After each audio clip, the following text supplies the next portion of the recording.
Career শেষ করছেন এই ভারতীয় ক্রিকেটার। প্রত্যেক বছর অনেক তরুণ খেলোয়াড় ভারতীয় দলে তাদের জায়গা নিশ্চিত করেন।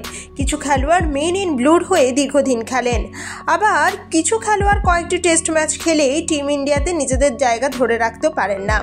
তেমনই একজন হলেন পৃথ্বীশ, যাকে একসময় মনে করা হচ্ছিল সচিন তেন্ডুলকরের উত্তরসূরি।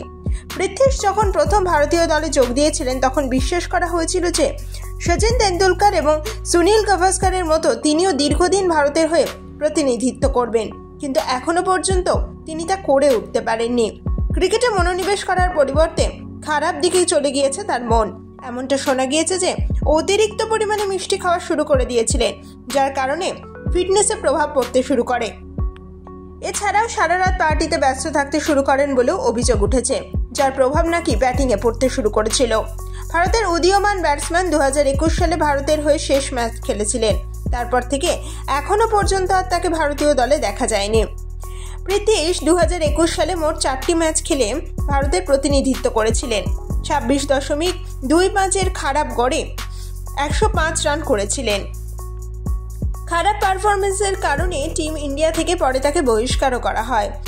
বর্তমানে চোটের সঙ্গে লড়াই করছেন এবং এনসিএতে পুনর্বাসনের মধ্য দিয়ে যাচ্ছেন।